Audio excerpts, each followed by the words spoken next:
And good afternoon, everybody. It's Marcia O'Connor back again as Shadow Her, your host for today's podcast. And as you know, we always try to have amazing women entrepreneurs on our show because, like you're wondering how to get it done, what to do, where to start, and all too.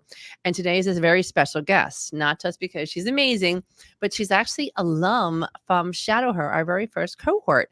So please welcome everybody, Lindsay Polic from Lindsay Polic Consulting to our show. Welcome, Lindsay. Thank you for having me. I'm really excited to be here. Oh my God, my pleasure. And I know noon here on the East Coast. You're on the West Coast, so it's good morning over Correct. there. Yeah. So how tell me more about your business. Tell me what you do. Sure. I help clients root cause their accidents, injuries, illnesses through employee health and safety tactics like building employee-based health and safety programs, trainings, audits, root cause analysis, kind of just the whole gambit of employee health and safety. And then I also have a podcast called The Safety Gambit where we talk about the risks that we take as humans and how that intersects mental safety and physical safety and pulling that all together in and outside of the workplace. And that sounds like a lot right there, but how did you even start thinking about having a business like this? I didn't really think about having a business initially. I had worked for consulting companies most of my career. So even being a consultant, you sort of feel like you're running your own business because you have lots of clients to manage and you're fast and furious going. And it just came to a point after I had my son that I wanted to have a little bit more control over my schedule. And so being a consultant, you kind of go wherever they need you to early in the morning, late in the day. And I didn't really want to do that anymore. So having my own business allowed me to also choose the clients that really meshed with my mission, vision, and values, and also have a little bit more control over my schedule, being able to pick up and drop off my son at school and be more involved there. So you mentioned a really important detail here to a lot of female entrepreneurs. You had a son. What age was he when you started your business?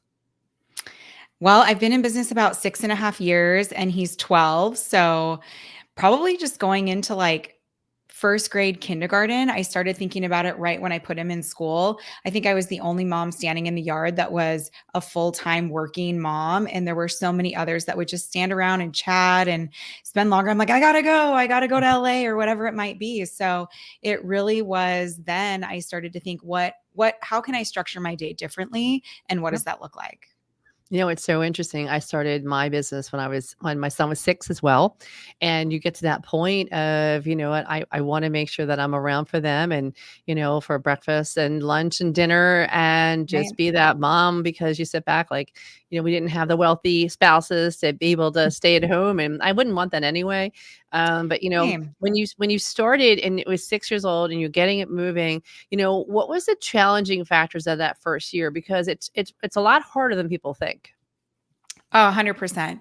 I was very fortunate because I was working in consulting already and my business started as consulting, I actually was able to subcontract back to them as I transitioned into my own business. So that I feel like was a soft opening to my own business where I think other entrepreneurs, other consultants that I see that they want to start their own business, where do I start?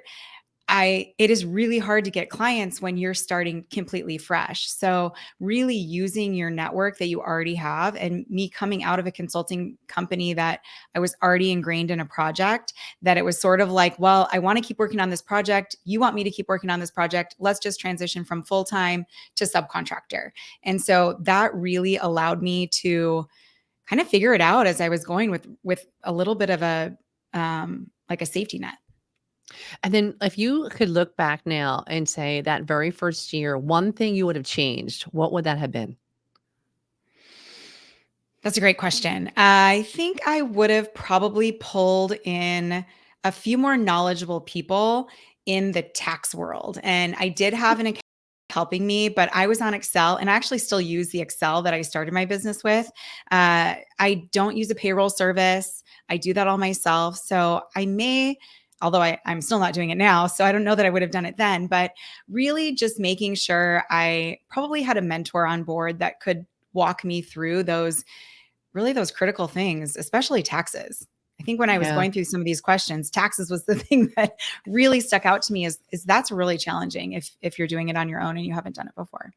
Yeah, I agree. Or even just find a really good, diligent bookkeeper, which For is sure. it is not that easy because everybody says that they're bookkeepers, but I think there's probably only like truly 10% that really know what they're doing.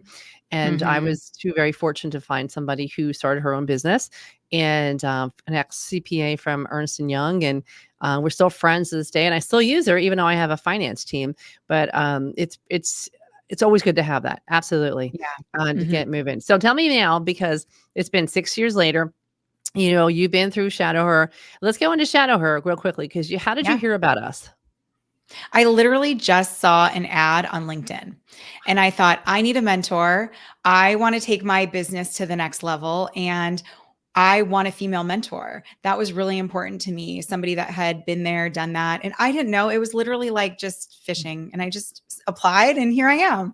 And I'm so thankful it worked out so great. And yeah, so just a ad on LinkedIn. You had an amazing mentor with Jenny, who's been on our show Mhm. as a podcast host as well, and she's amazing. Going through her own trials and tribulations, having her technology company, but she's so Mhm. full of energy and life. So it's so cool to see that. But why is it so important to have a mentor while you're growing? Because you just don't know it all. And I know that when you may think you do, you may think you're going to know what's coming next, but there are curveballs and one way isn't always the best way. And so I think having a mentor, even working with Jenny, one of my non negotiables was hiring people, but I didn't know how I was going to grow without hiring people. And so the conversation around partnering and how else I could grow when I didn't want to have employees. And so having that mentor really opened my eyes to just, there is another way to do things and being open to receiving that information and taking that to heart where I could take action within my own business. Yeah, it's so important to see all that and then put those tools in play. What's like one of the first tools that you put in play, after going through Shadow Her? I got my women owned certification. So I joined WeBank and I had heard about this. And my misconception was that it's mostly for government business. If you Oh, want to work for the government, then that shows that you're a minority owned business and that would help you. So I wasn't interested in doing government contracts, but Ginny explained to me that there's so much more than that. And WeBank is the resources, the trainings, it's just I had no idea. So even now having companies in corporation that need to report on their suppliers and show that they're having a diverse workforce, I'm sharing that with all of my clients now and they've never asked me, but I do think it's a benefit now that I can share, hey, I do have this certification. So I think that was one of the first things that I did. That was I think it's something I hadn't really even thought about. And most don't. And most think basically that, oh, that doesn't pertain to me. But I think what we're finding out, especially being a female business owner myself, is we're getting asked a lot more for what kind of certifications do you have to be Mhm. a female owned business. So we're starting to see a lot more of it. I think the hardest part for me, and I'm an operations person, so I tell them every year, I'm like, guys, you got to make this a little easier to complete every year. But once you do it, you have your certification and you're good, you're Mhm. in.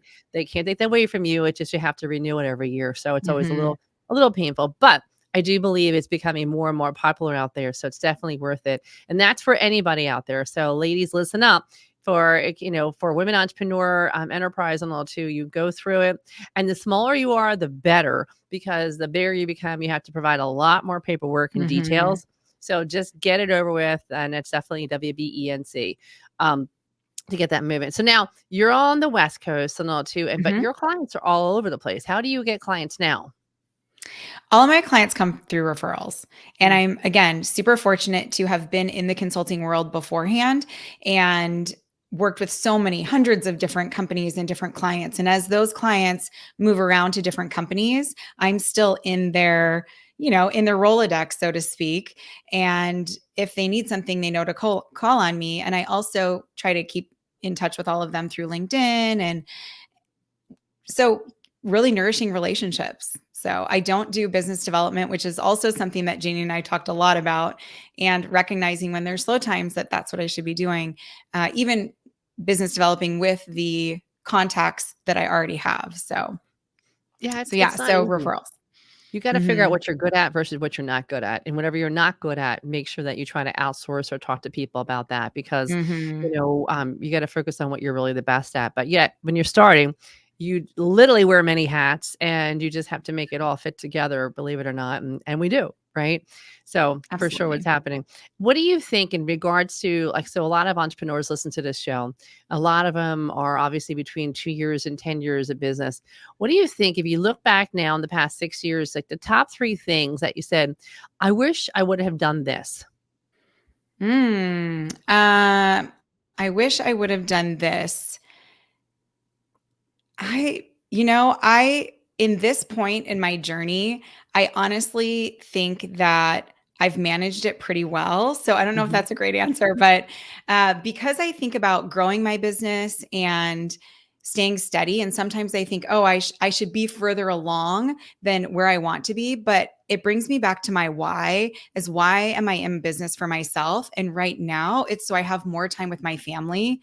So I think that just continuing to nurture relationships, which I do, probably more business development, more networking right away. But I really feel like right now I'm in a good space. What could I do differently? I still would go back to potentially pulling in some of those other mentors in areas that I'm not strongest in, like the financial world of just taxes and bookkeeping, and then probably business development. I would have started that earlier. Yeah, I think everybody has a different journey when it comes along that way. Now, when you were younger, let's take you back to like the age of 8. Did you ever think you were going to be an entrepreneur? My mom had multiple businesses. Mhm. So she worked for a corporation, but then she also had side businesses. So Mhm. I always saw that as a possibility. And I think I was just entrepreneurial in spirit growing up as well. We Mhm. start our lemonade stand and selling bracelets or whatever it might be. I don't know that I ever thought I would work for myself in the big business, in the big world once I grew up. But I think as I went through college and really saw the opportunity out there to have so many different things and to do so many different things, then I started seeing myself more as an entrepreneur. I have a health coaching certification, so I do a little bit of that. I sold Party Light back in the day. I sell wine now. So even in my one entrepreneurial corporate world, I still have these other side businesses. So I think that's sort of the first glimpse that I saw of, oh, you can do one thing, you can work for somebody else, but then you can do these other things as well. And And now we're I work for myself.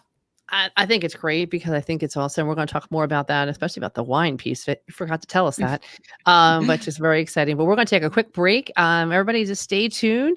We're listening to Lindsay Polic from Lindsay Polic Consulting. I'm Marcia O'Connor, and this is Shadow Her Podcast. Stay tuned. When I founded Forge Wealth Management, I created a firm that aims to put our clients' interests first. Our clients are our priority. We create customized financial plans tailored to your needs and deliver them in a clear and concise manner. We are committed to our relationship with you and want to be part of your life journey. Welcome to Forge Wealth Management. We look forward to meeting you. Welcome back, everybody. Welcome back to Shadow Her Podcast. I'm Marcia O'Connor, today's host, here with the delightful, amazing alumnus of Shadow Her, Lindsay Polic, from Lindsay Polic Consulting. We were just talking about, how long ago was it basically being an entrepreneur in your blood? And are you talking about your mom basically having a variety of businesses? And now, you kept it a secret a little bit there. You not only do have Lindsay Polic, but you do side gigs as well as selling wine. Tell me more about that. Well, like I mentioned, I have a health coaching certification. And after I had my son, there was definitely some sense of I want to just be healthier. I want him to be healthier. So, you know, drinking wine might not be the best thing, but I thought, well, I'm going to find the best version of wine that I can. And so I'm a consultant for Scout and Cellar wine, which is a low sugar and it's so delicious and I feel much better when I drink it. So I thought, well, I was a consumer at first and I thought, well, I can do this and then I just share it. I don't push a lot of it. I don't take a lot of time sharing that business, but I do bring that wine with me everywhere I go and tell people about it. So it's again just networking like you would people you just bring wine with. It's so funny you say that, because Scott and Stellar is like one of the few red wines that I can drink because after I Mm, turned 40, I couldn't drink red wine anymore. My body just breaks out in hives. And so yeah. it's one of the few that I can drink. But isn't it exciting? I think as an entrepreneur, you're always looking for that the best fit, that best idea, that next thing. Yeah. When I first started, I also was a side salesperson for Arbonne Cosmetics, and Mm-hmm. I loved their stuff. The best part about Arbonne too was they had these great sales training meetings once a month, and we would travel to them, all local. But when I got done that, I was so pumped up, not only for Arbonne, but also my own business.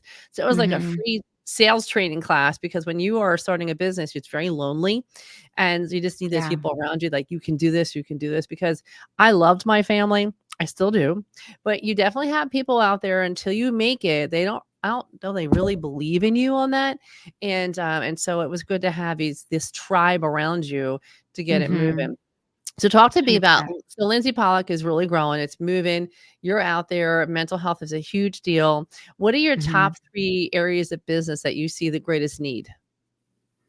Well, I definitely think there's a great need in connecting the mental safety with the physical safety. And that's mindfulness, that's mental health around, just how we show up to work and really connecting in that we can't just check our personal life at the door. We really need to be able to integrate into work with our life happening outside, but how do we reset to be ready for the tasks at hand so that we're not making risky decisions, so that we're clear in the decision making that we are making at work and keeping ourselves and others safe. So I think that is a huge opportunity there for all employers to look at how they're preparing their employees for a mental safe day as well as a physically safe day. Agreed. I also do a lot of risk assessments for companies and Mhm. audits. So, assessing and looking at where they are on the compliance continuum. So, I support, regulations from OSHA, Cal OSHA being in California, the fire code, and building code, looking at what are you doing as a business and what is your obligation and where are you from nowhere to, top notch. So really companies looking at their business and kind of opening up that hood or peeling back the onion to say, well, I Yeah. want to be here. I want to be at the top of the continuum, but I'm really somewhere in the middle. How do I get there? So I really partner with my clients to get there wherever there is for them in their business. And then I just think also training, really focusing on employee training and how they retain it. We Yep. do a lot of trainings, PowerPoints online, and it just, people are multitasking going through the training. But training has come a long way. Whether Yeah. if you can't do instructor led, the online trainings where you have to stop and answer questions and really be engaged is helping us prepare the workforce for, again, being physically safe in their jobs that they do.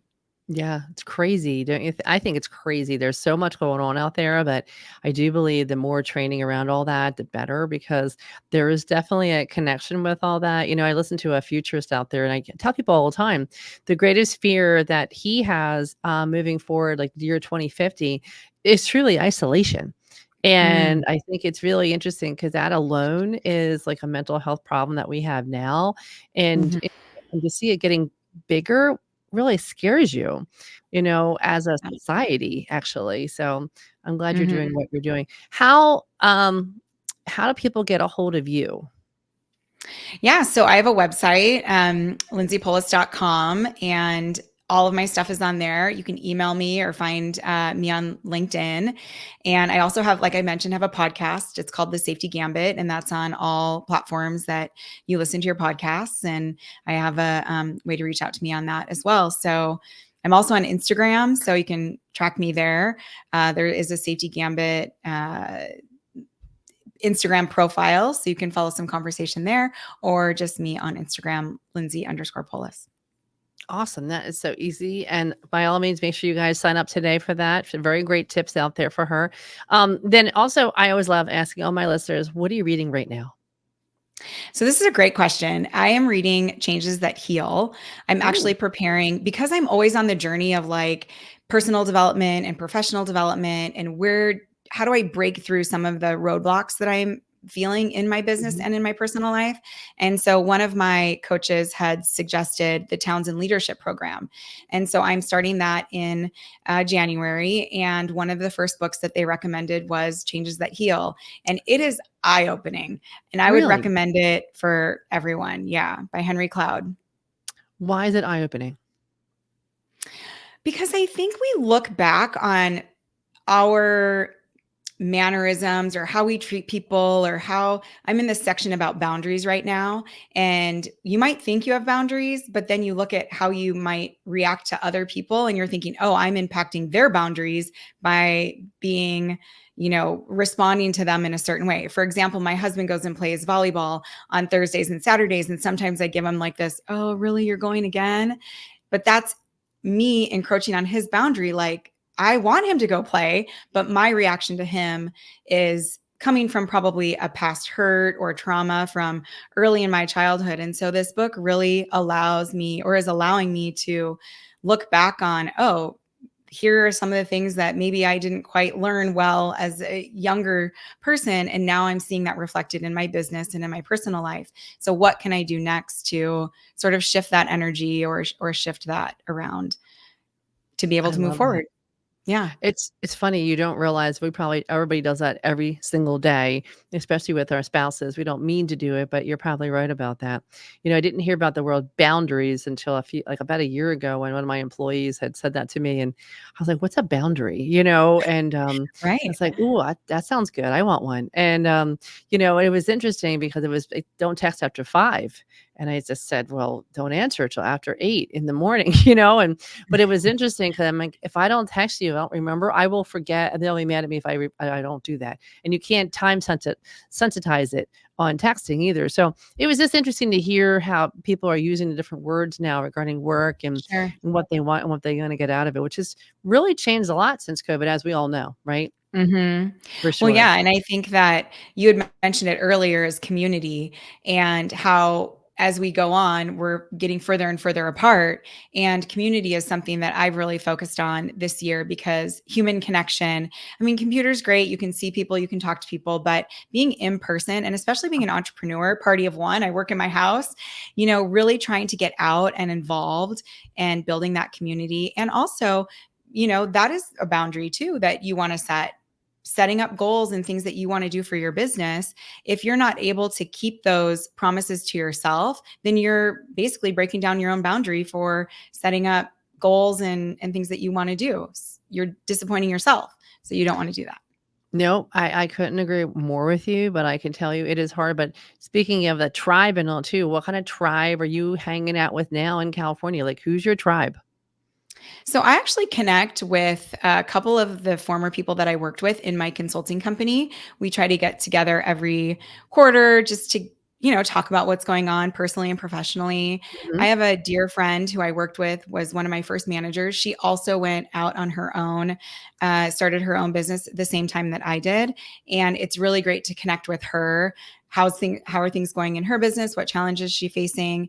And we also are able to bounce ideas off. She helped me with a proposal one time. Just, hey, can I grab your ear for a little bit? Can we talk through this? Here's my idea. What do you think?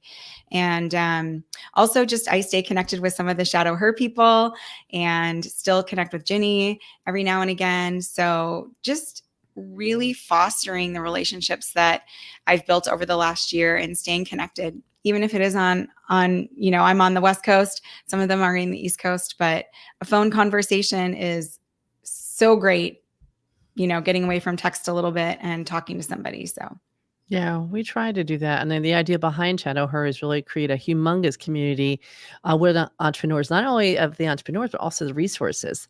So you mhm, can find that bookkeeper, and you can find an IT yeah. person, and you can find all that you trust, and that's going to be good out there. So we're on our third cohort now. So we got a little while to go, but Amy's been a humongous help behind the scenes there. And so getting podcasts like this out there, it's been helpful, and having wonderful, alumni like yourself too, which is so helpful. And then what's the one word you would say summarizes a female entrepreneur? Oh, courageous. Yeah, great word. I totally Mhm. agree. It's an amazing side of the house. Well, Linz, I can't thank you enough for being on the show today. Keep bringing that nice weather out here to the East Coast. I'd appreciate that. No And problem. definitely stay in touch. But everybody out there, like I said, Lindsay Polic and all too, Lindsay Polic Consulting, the safety gamut. By all means, take a listen to her show. It's really, really good. And I've already listened to 2 episodes. They're really, really good. So make sure that you do that. But like I said, we're here to help you, help yourself out there. And don't forget, Shadow Her is made for female entrepreneurs. The idea behind it is a 6-month course, and we're on our 3rd quarter. If you're interested or know somebody who might be, have them reach out to us and look at our website, shadowher.org. But in the meantime, I'm Marcia O'Connor. I'm today's host as Shadow Her Podcast. Lindsay, thanks for being on the show. And don't Absolutely. forget out there, we believe in you. So, just make sure that you guys know all that too. And I always tell people at the very end, believe in you because we do. So until then, you guys take care.